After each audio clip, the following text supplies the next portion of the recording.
Okay, good day, nurses. Now let's discuss the osteomyelitis. So when we see osteomyelitis, it is a bone infection usually caused by a bacteria. Okay, it's a bone infection caused by a bacteria leading to inflammation and bone damage. So it means there's a infection. So what are the possible or what are the causative agent ng ating osteomyelitis? So first, we have yung tinatawag natin na Staphylococcus.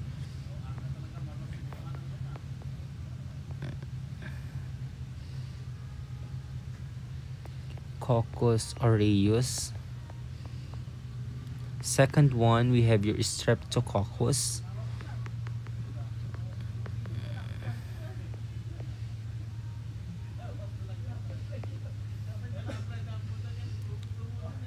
Next, we have your Enterococcus.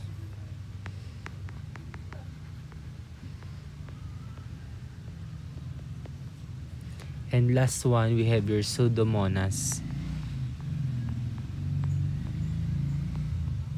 Okay, so these are the four causative agents of your osteomyelitis. So when we say Staphylococcus, this is the most common. Okay, this is the most common causative agent of our osteomyelitis. So we have different classifications of the osteomyelitis. So first, we have your tinatawag natin na hematogenous osteomyelitis. So when we say hematogenous osteomyelitis, these are caused or these are due to blood-borne. Okay, so these are caused by a blood-borne infection. Okay, this is caused by a blood-borne infection. So when we say blood-borne infection, these are carried by bloodstream and can be transmitted through contact or with infected blood. So what are the common blood-borne infections natin? You have your hepatitis B, your hepatitis C, your human immunodeficiency virus. These are the examples of your blood-borne infection. So first, we have your hematogenous osteomyelitis. Second one, we have your contiguous focus osteomyelitis. So when we say contiguous focus osteomyelitis, these are caused or because of contamination. Okay, because of contamination, usually ito yung mga open surgery natin o kapag may open fracture or kapag may mga traumatic injury. Okay, so these are caused by a surgical procedure, open fracture and traumatic injuries. 'Di ba? Kapag once na may mga surgery, may open tayo, meron tayong portal of entry. 'Di ba? Ganun din kapag open fracture. And then, ganun din kapag traumatic injury. Usually, may mga sugat, may mga incision. So, ito yung nagiging pasukan ng ating mga microorganism.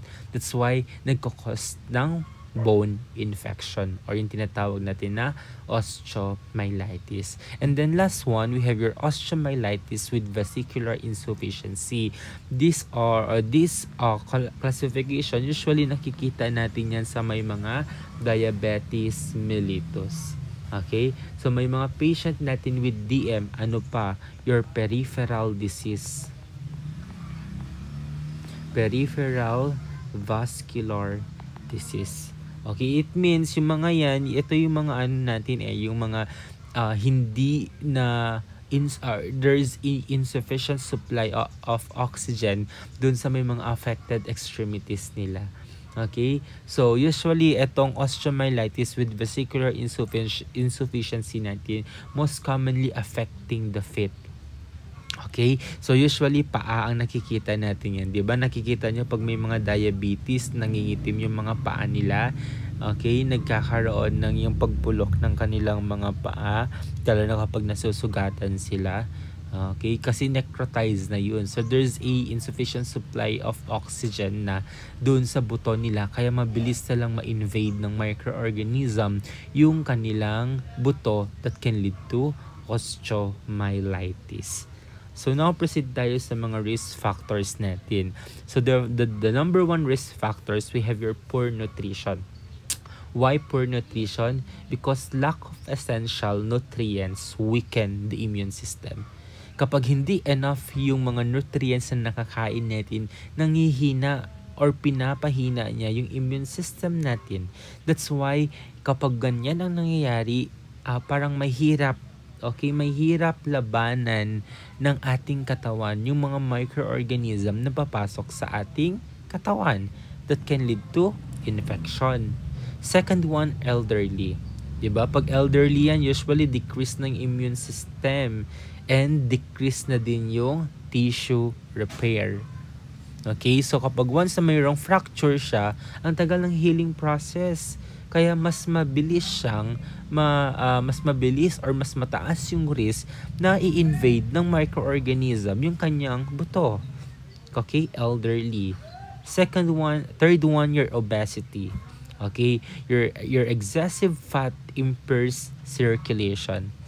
Kapag masyadong mataba, anong nangyayari? Impairs the circulation. Ibig sabihin, hindi maganda yung circulation. So, kung hindi maganda yung circulation natin, hindi din maganda yung distribution ng oxygen and even nutrients sa ating katawan. So, gaya nga ng sabi natin, pag poor nutrition kanina, mabilis ka na lang ma-invade ng microorganism dahil lack of essential nutrients and even oxygen.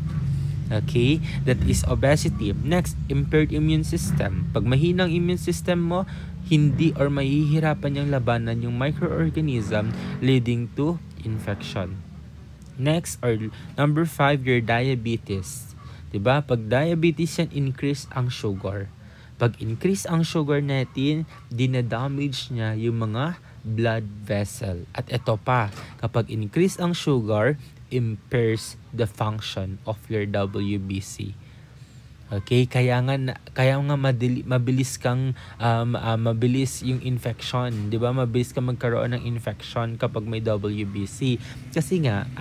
Kapag may diabetes mellitus. Kasi nga impairs the function of WBC kapag mataas ang sugar sa ating dugo. And lastly, the long-term use of corticosteroid. Okay, long-term use of corticosteroid. Remember that your corticosteroid suppresses the immune system. Okay? So, kaya risk ka for developing infection. Okay? So, these are the common risk factor for your osteomyelitis. Okay? So, take note RNs that bone infection are more difficult to eradicate. Okay? Your bone infection are more difficult to eradicate than soft tissue because the infected bone is mostly avascular. Okay? So pag sinabi nating avascular, wala siyang blood vessel. That's why not accessible to body nutritions. Okay? Okay, so yan yung ating what do you call this one? Yung sinasabi natin na kapag once na bone infection are more difficult to eradicate. So, ibig sabihin mas mahaba yung kanyang gamutan. Hindi katulad ng kapag may respiratory infection ka, 7 days na yung gamutan mo. Ito, it takes months. Okay, months para ma-eradicate totally yung mga what we call this one, yung mga ating microorganism. Kasi nga, ang bone natin is avascular. So kapag once na tinake mo yung medication, saan ngayon dadaan yung gamot or yung antibiotic? Kaya mahirap siyang i-eradicate yung bacteria kapag bone infection na ang pinag-uusapan. So, what are the clinical manifestation? First, we have your localized bone pain. Next, your swelling. Diba? Signs of inflammation. May pain, diba? Yung dolor, calor, tumor, and rubor natin. Next, we have your redness.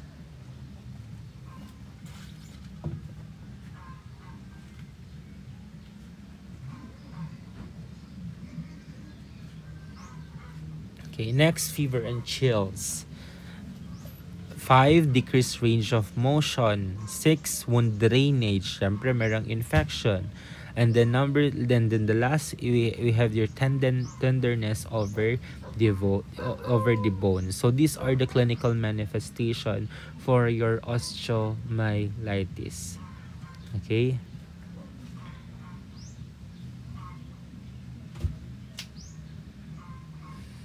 Next, your diagnostic finding.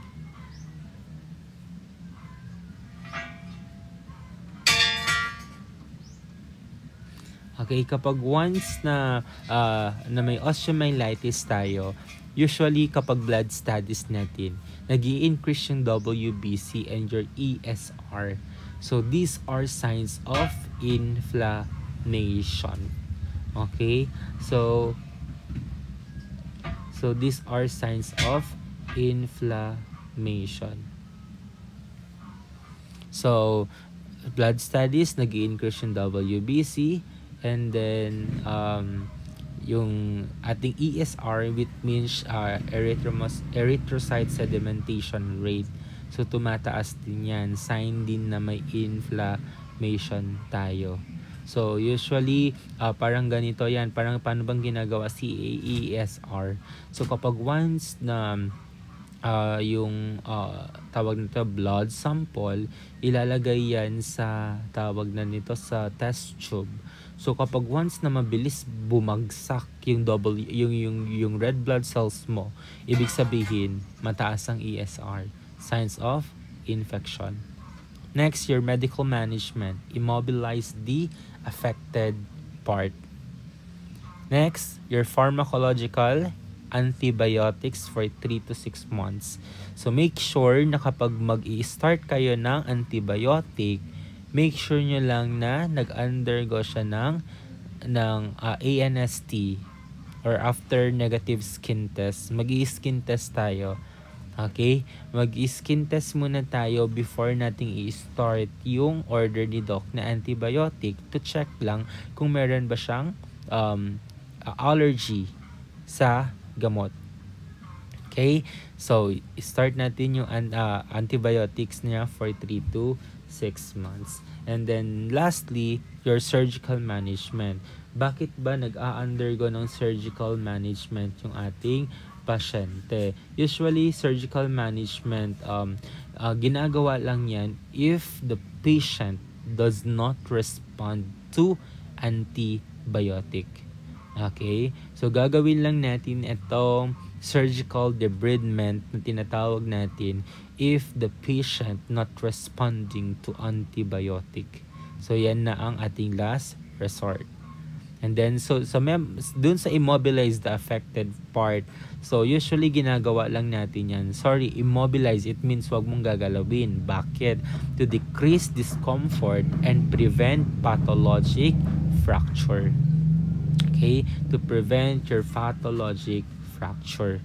So usually kapag once na itong osteomyelitis, meron si patient usually yung tinatawag natin na drainage or tube. Okay? So kapag once na umuwi si pasyente, usually tawag na nito, meron tayong tinatawag na wait lang, ano na ba ulit yun? Your PICC, your peripheral inserted central catheter. So ito ginagamit to or ginagawa si PICC, your PICC, your peripherally inserted central catheter. So may central cut si patient natin. So usually ginagawa ito or nilalagay sa patient natin to kapag may long-term antibiotic therapy siya. Okay, pag may long-term antibiotic therapy, so anong gagawin natin kapag once na si patient ay to discharge na or nasa bahay na, tapos meron pa siyang central catheter. So usually dapat una regular flushing yan. Okay, regular flushing to maintain the patency. Okay, So, yun yung gagawin natin. Kailangan i-flush yan araw-araw. Instruct mo si patient araw-araw na i-flush niya yan para yung patency ng catheter hindi magkaroon ng occlusion. So, next natin, we have your tinatawag natin na itong osteomyelitis kasi, pwedeng mag-lead yan sa tinatawag natin na sepsis or septicemia. Okay? So, osteomyelitis, pwedeng mag-lead yan sa sepsis or septicemia. So, what are the important assessment para masabi natin na yung pasyente mo ay nakaka-experience ng septicemia? Okay? For example, your patient, diagnose siya ng osteomyelitis. Ano yung assessment natin na makakapagsabi na si patient ay meron ng or pwede nang magkaroon or meron ng septicemia or septic shock? Okay, or sepsis na tinatawag natin kapag may confusion. Okay, kapag may confusion and restlessness. Remember class, kapag may confusion and restlessness, okay, this may be a possible sign of sepsis. Okay, sepsis na yan. Okay, so kailangan emergency case yan. Okay, so kailangan report mo agad sa attending physician.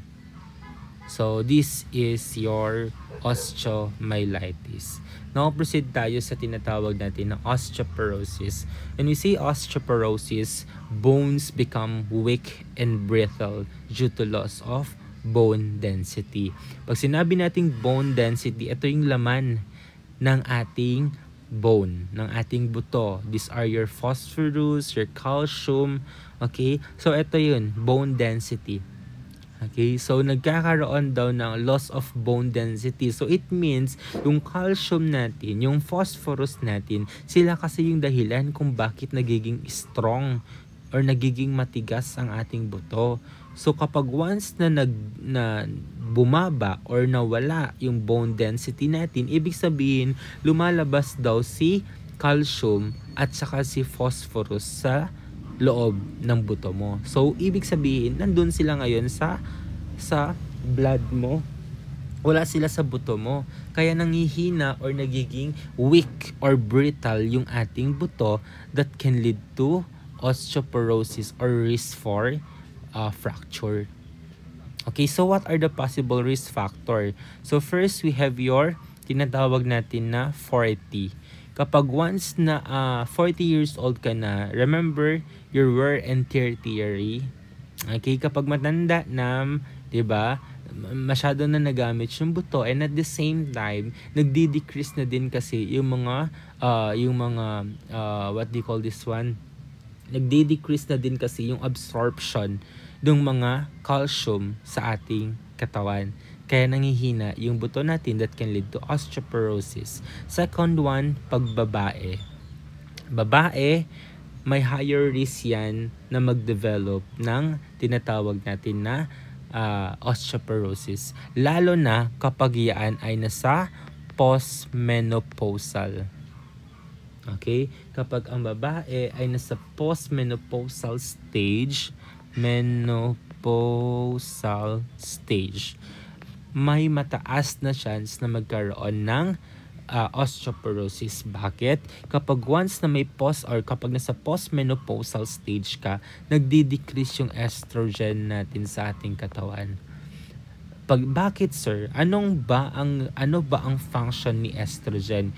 Your estrogen protects bone density. Okay? Instead na lumabas yung mga calcium, yung mga phosphorus, ang ginagawa ni estrogen, ini-stay niya lang yan sa loob ng buto mo to maintain yung tigas at yung lakas ng ating mga buto. Kapag once na postmenopausal na, nagdi-decrease yung estrogen, so it means nagdi-decrease din yung bone density natin. May higher risk tayo na mag-develop ng osteoporosis. Next, your lifestyle. Usually sedentary or inactivity. So, sedentary, it means ito yung mga nagde-decrease yung intake mo ng calcium, inactivity, hindi ka gaano gumagalaw, yung range of motion mo. Kasi kapag once na yung activity mo, yung naglalakad-lakad ka, mas pinapatibay niya kasi yung buto mo. Okay, mas pinapatibay niya. So then, decrease yung iyong exposure sa sunlight. Remember, may sunlight tayo, vitamin D. Okay? So, hindi talaga kailangan si vitamin D to only, okay? The sunlight, okay? Your vitamin D, kailangan lang yan ng ating katawan para ma-activate. Okay? Ma-activate yung calcium sa ating katawan kasi meron yung mga parang inactivate calcium, so kailangan lang ni vitamin D si vitamin D pala yun. Si vitamin D pala yun inactive. So, kailangan lang nung sunlight para ma-activate yung vitamin D sa ating katawan. Remember that your vitamin D and calcium, they are friends. Lagi silang magkasama yan. So, hindi magfa-function si calcium kung walang vitamin D. So, kailangan ma-activate si vitamin D through the help of sunlight. Okay, so hindi talaga natin nakukuha si vitamin D sa sunlight. Hindi natin nakukuha yun. Ina-activate niya lang yung vitamin D sa ating katawan para siya ay mag-function. Next, your alcoholism and smoking. Okay, ano ba si alcoholism and smoking? Pag alcoholism kasi and smoking yan, usually ang ginagawa ng smoking and alcohol sa ating katawan, pag smoking reduces the estrogen level in the body. Okay, so kaya ang nangyayari, nagdi-decrease yung protection mo sa bone density. Then kapag alcohol naman yan, interfere the calcium and vitamin D absorption. Okay, nagdi-decrease yung vitamin D absorption kapag once na ikaw ay umiinom ng alak. Kaya mas higher yung risk na magkaroon ka ng osteoporosis kapag ikaw ay nagkakaroon ng alcohol consumption or intake. Okay, so what are the nursing management? Nursing management natin, first, diet modification. Dairy products natin, higher content yan ng calcium, katulad ng cheese, ng milk. So, mataas yan sa calcium content. Next, your green leafy vegetables and anchovies. Okay, pag sinabi natin anchovies, this is your D-list. Okay, mataas yan sa calcium content. Basta lahat ng isda na nakakain ng tinik. Okay, katulad na lang ng sardines. Okay, di ba yung sardines, nakakain mo yung tinik niya yan. So, yun ay matataas sa calcium content. Next, exercise. Exercise, pangalawa, decrease mo alcohol intake mo. Sabi nga natin kanina, kapag ikaw ay umiinom, nagdi-decrease ang calcium and vitamin D absorption. Next, stop smoking para mag-increase yung estrogen level in the body. Magbibigay din tayo ng calcium supplement. So, ano yung calcium supplement natin? Calcium supplement. First, we have yung tinatawag natin na caltrate. Okay, these are the calcium supplement. And then, yung pangalawa natin, your calci-aid. So, these are the example of your calcium supplements. So, anong side effect nito? Constipation. That's why, kapag si patient nagtitake ng calcium supplement, instruct mo to increase fluid intake and increase fiber diet to prevent constipation. Next, your biphosphonate. So, biphosphonate, ito din, ibibigay din natin ito. So, okay, so anong example ng ating biphosphonate? These are your Fosamax.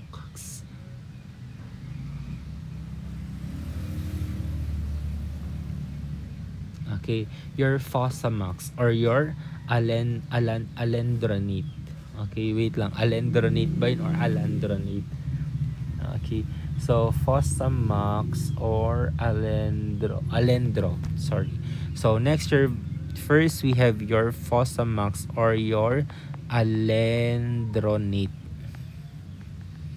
or the Fosamax. Okay? Yan yung ibibigay natin. So, bakit tayo nagbibigay ng Fosamax Fosamax or Alendronate? So, usually, ito ay tinatawag natin na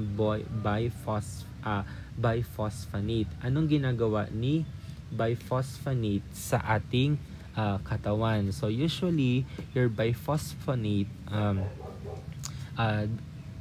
it prevents bone loss. Okay, it prevents bone loss and strengthen the bone.